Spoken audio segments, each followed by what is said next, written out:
people, isn't it? Like the data captures it more. Yeah. Welcome to the first LinkedIn Live for Well Workplaces, and today I'm chatting with Dr. Natalie Flatt. Natalie, how you going? I'm well, Tom. Yourself?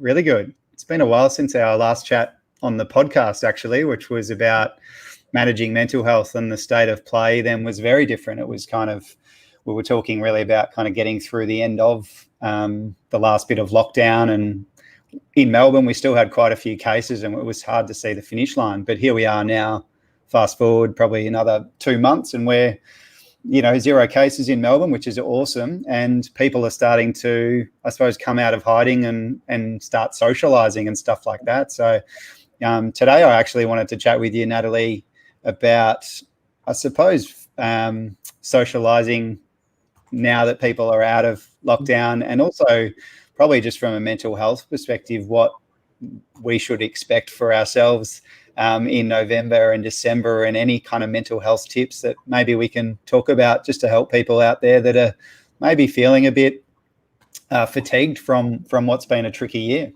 Yeah, absolutely, Tom. And that just follows on with what we were talking about in the podcast, that we just have got, adrenal fatigue and complete exhaustion, which has created that decision-making issues. It created that stress, or that chronic stress response. And it just left us feeling, completely and utterly exhausted. And I'm sure that you still feel the same, even with the kids back at school. We're now starting to feel like we can slowly switch that adrenal off. Things might still be going back to normal, and things being open. But when we turn the adrenaline off, it's got that remnants of the adrenaline that has now, the body is like going into recovery mode. But what's ended up happening is that we feel that we've gone from 0 to 100 from a socialization perspective. We have, it's been a bit of a strange dichotomy, hasn't it, over this time, that we were striving to go and see our friends and to really want to connect, yet now that we have the opportunity, we're struggling to find the motivation to do it, or majority of people are trying to find the motivation to do it. And yes, there is obviously those factors that are still holding us a little bit back, with being able to book restaurants, and then still having to wear masks and time limits. I went out first time on Friday night, and albeit just so awesome, it was so awesome to see some really old friends. It was also very overwhelming.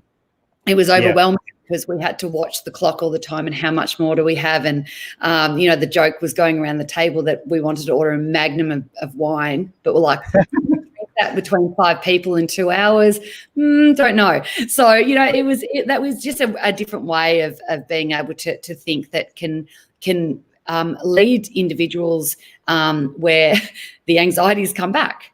And so we've gone and we've created this whole stress response that we've had to live through that's been really different. And some people feel like they're just moving into another area of anxiety and stress, and it's too much. So they're like, you know what, I'm just going to stay in my little bubble, and I'm just going to do my little things, and I'm going to, still feel like, even though I was that massive extrovert, I'm just going to just pretend that I'm that introvert still for many more months, just to get me through the rest of the year. And we're seeing that's what we're seeing. So we are seeing this really lack of motivation and that socialization fatigue. We're socializing in such different ways for so long, especially during the first lockdown. I mean, I don't know about you and how many WhatsApp groups you had and all the Zoom chats and doing all that, like wine time. Lockdown 2, completely different. We even saw the data going how much we just disconnected from friends, not intentionally, but because we just didn't have that energy. We had to conserve it for work, or we had to conserve it for homeschooling, or we just had to conserve it just for ourselves. So that's just going to take some time now that things are getting back to normal. And again, we've got the media. I was laughing with my husband this morning to say, you look at the media and how it was just splashed for so long over. I had to find out today in Melbourne whether or not we were still, going on another day of zeros. I had to go and hunt for that. So it's just completely stopped, as if nothing's happened. Yep. It has. So it's left people really confused still and quite still traumatized, and especially with the masks that we have, it's still in people's faces. So we've got to be – this all contributes to motivation to reconnect and reintegrate back into a semi-normal life. Yeah.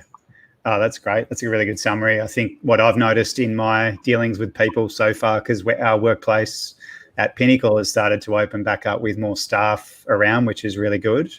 But it feels like some of the clients that are coming in, some of them have been straight into, catching up with everybody that they know straight away. And most of them are kind of saying that, after doing their big blitz of catching up on the weekend, they basically just stayed at home for a couple of days afterwards because they were just tired, right?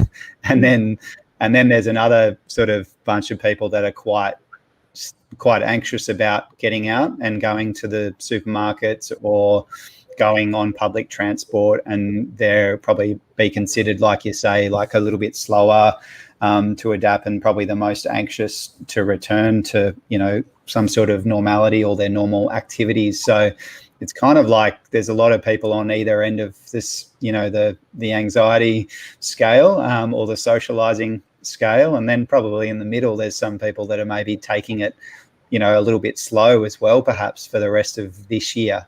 And maybe a lot of that has to do with just getting a few more days of zero, linked together in Victoria anyway, and then feeling more confident as the workplaces start to sort of figure out what to do next year.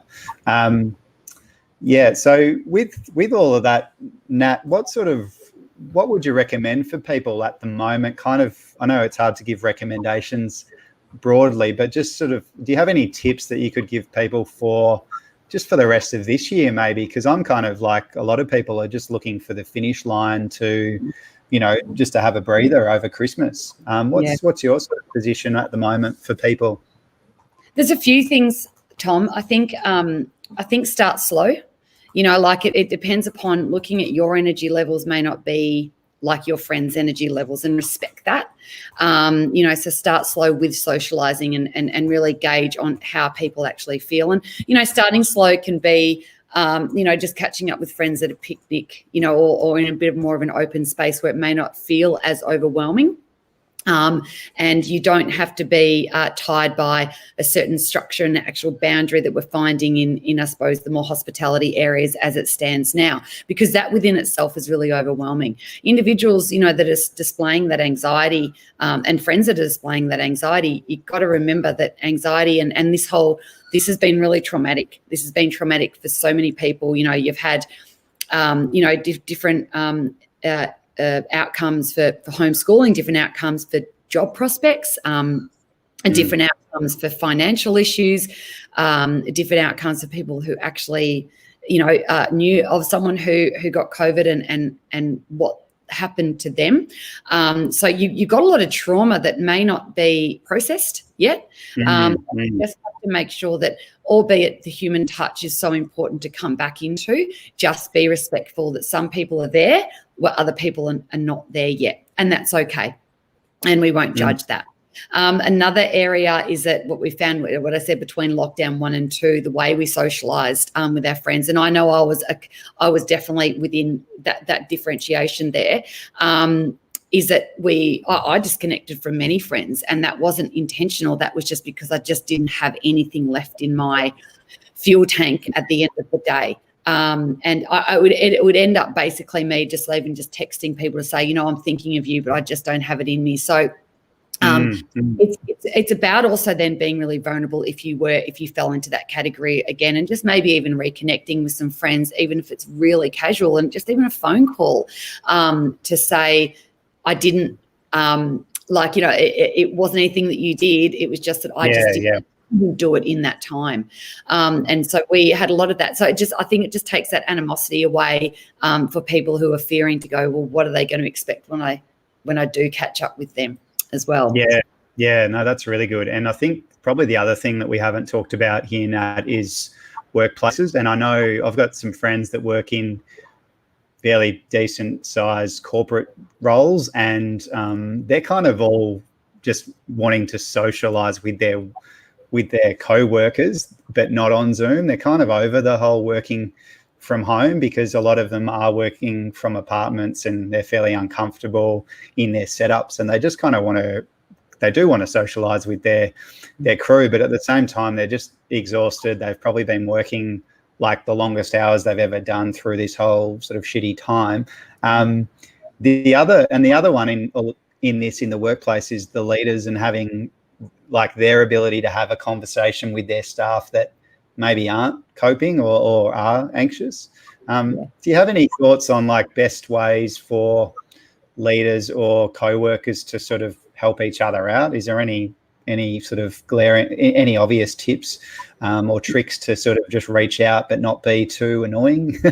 Yeah, oh no, absolutely. Like, starting exercise clubs, which we've heard, not exercise clubs so much, but like, getting out because the restrictions have lifted from the kilometre perspective, and being able to, to go and go for a walk and get a coffee can be so powerful and a really socializing aspect that doesn't always have to be. I think when people are thinking, especially corporate, that it's going to have to be back in a hospitality industry, which people are really overwhelmed by. I think that's because of just the clumps of people that are still there. So we do need to take into consideration that some people, we have the fear factor of the media and the actual virus, bombarded for months and months and months and months. You can't expect. Absolutely. Yeah, exactly. And social distancing, everything else. And all of a sudden you want us to go into a bar that's full of people? But that doesn't say we can find other ways. So it's about being really flexible with the way we catch up. And that can be one thing that colleagues can talk to. Morning sometimes suits better than afternoon. So even doing morning catch-ups where the decision-making is easier than in the afternoon can work for other people. We all like a coffee. We're all Melburnians. We all want to be able to still support the locals. So being able to do this is still one way just to kind of, I suppose, get the economy going, but it's I suppose a little bit of a bridge between, A to C. We need to get, some people just need to get to C. Yeah. And it feels like with leaders and managers or just even co-workers, we just need to be quite creative with how we connect, not putting too much pressure on each other as well. And maybe the other one in amongst this, as we sort of look towards the end of the year, which is, we're talking 6 weeks of work potentially left or less. It's probably like workloads. So just checking in on people and kind of going, well, let's not lower expectations, but let's just sort of work out what's realistic given that there's only this amount of time left and everybody's pretty cooked anyway. So just sort of, even I think leaders having chats with people about what's realistic for the rest of this year and encouraging people to have a good break over the December, January period. Absolutely. And that's so important that, people are really slowing down. We've seen that. But, on a real positive, Superfriend have just brought out the latest research for this year, and they've really realised that, the working from home actually has worked with productivity and connection and community, even within workplaces. From a mental health perspective, leaders have had to step up and really check in. Now, just because things are starting to figure out what's going to get back to normal, leaders don't forget to do that, because you've seen the power of that and how that's worked. Teams keep going. We've done a lot of what we coin "let's chat" conversations with organisations where we've got groups of 25, and we've essentially done like a group therapy style, and we've had leaders involved in that, where there is I suppose a bit of a forum that just allows people to how they feel and normalising those emotions, and then that then opens up to, I suppose, more those cognitive processes that you can find, what can work for this company, what can we do to still be able to support this I suppose reintegration back into the new way of working, and getting everyone's on it and what everyone feels comfortable with just allows people not to feel that they have to do something, because we're just not there yet. Everyone's very a lot of people are still very fragile. Yeah, that's right. And kind of as we look at January, February, and with the workplaces and the companies that we speak with through our work, it's a lot of the effort and a lot of the attention is on the leader capability of them being able to lead differently and lead creatively going into this new way of working and this new whole, return to office thing, which will be completely different. And that's just going to be a whole reskilling, retraining exercise across many organisations, small and big. I think it's sort of applying to everywhere. So it's kind of an exciting time long term. Well, my view is that there's lots of opportunity in amongst that. But there's probably a fair bit of adjustment to go, and and I think the best thing everybody can do is have a good break over the Christmas period and really switch off. And even some companies I know are taking a little bit more extra time compared to a normal January. So that's kind of hopefully comes out on the other side with people recovering mentally a little bit.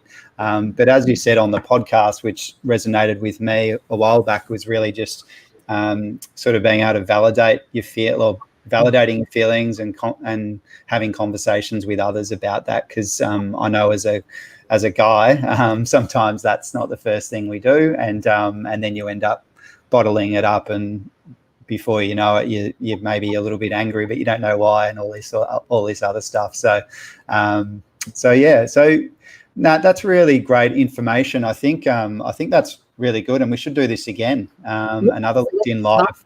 And I think the reason for it is because mental health, over these next 6 months will be a big concern or a big area for everybody to improve on. So we can continue with this and hopefully be helpful for our respective communities. But thanks so much, Nat. Yeah, no, that's awesome. Sorry, I was just going to comment on the holiday thing as well. I think it's really interesting because I've heard that some workplaces are going for an extended time, and that's so good, and being able just to get out and to get out of your own scenery is then going to be able to really allow for that creative spark to come back in and a really much rested place. But there has been some argument there, like of do we take shorts, like do we all want to use our everything up our annual leave in one hit? We do it in short places, but hopefully I think we all really need a really good break. And I think it's probably a really good thing just to start the year off while we just really look at ourselves and really get that adrenal fatigue and that burnout, which can take months to actually recover from, that we can get that really good vitamin D injection in being, in the Aussie way, and again, reconnecting in different ways, not, with our friends and family, and giving the brain a much needed rest. Hopefully then we'll create a stronger team moving into 2021.